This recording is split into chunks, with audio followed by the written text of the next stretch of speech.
Hello everyone! Dijkstra is an important person in The Witcher 3, but if you haven't read the books before the game, you might be left wondering who he actually is.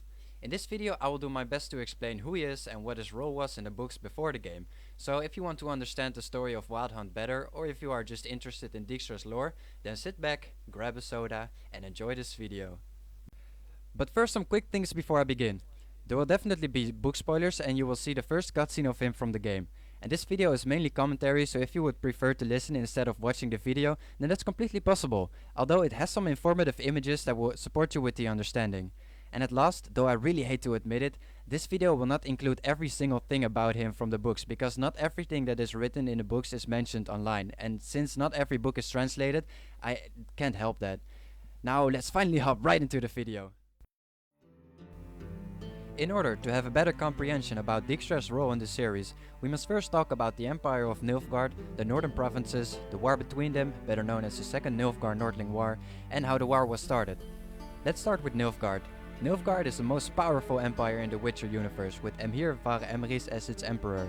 It has expanded mainly by conquering other lands.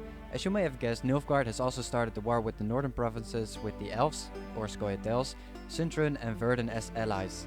There are a lot of northern provinces with mainly their own individual king.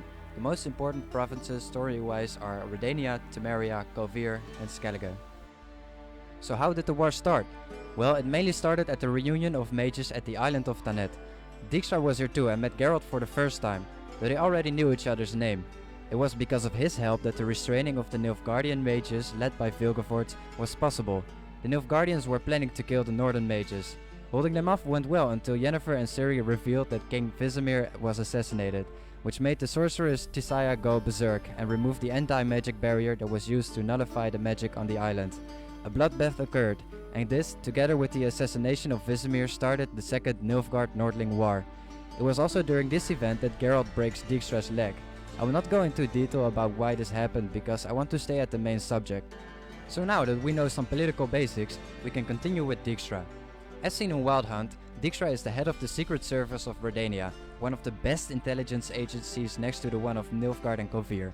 After the assassination of King Vizimir, the king of Redenia, the Regency Council was founded to replace the king, and it was headed by Dijkstra and Philippa Eilhart, the former advisor of Vizimir.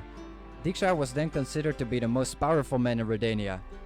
He did his job really well, and it gave him a lot of knowledge about the Nilfgaardian troop movements and the rulers of both the north and the south. His secret service was also feared because of the frequent executions of traitors and spies. Dijkstra and Philippa had a relationship, but it was ended for the following reasons you see here. Go for it. What's the harm? As you know, my heart fluttered for Philippa Eilhart back when we both served Redenia. One day, I doused myself in fragrances like a whore in a heat wave, put on a pinstripe doublet, they make you look slimmer, you know.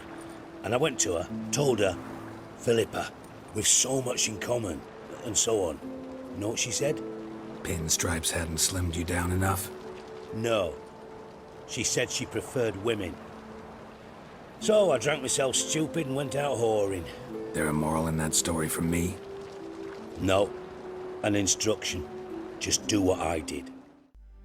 During the period of the Regency Council, Dijkstra spent most of his time looking for the murderer of King Vizimir. After a lot of research, he gets on a hot trail of the suspects and he proceeds to tell Philippa. He regrets it shortly after though, because he was almost assassinated, presumably because of Philippa. It then becomes clear that she was the one guilty of Vizimir's death. Dijkstra had no other choice than to flee Redenia. Later, at Escadork Pass, he meets Boreas Mun, a tracker once hired to hunt Ciri, and Isengrim Faiolchana, one of the most experienced members of the Scoia'tael. They are both fugitives for their own reasons, and they decide to form a traveling party, presumably to leave Nilfgaardian and the Northern Territory for good. To his companions he introduces himself as Siggy Reuven. So, in The Witcher 3 it seems that Dijkstra has returned from his exile, and he leads an underworld gang of spies in Novigrad. And with that, we are now done with the story of Dijkstra.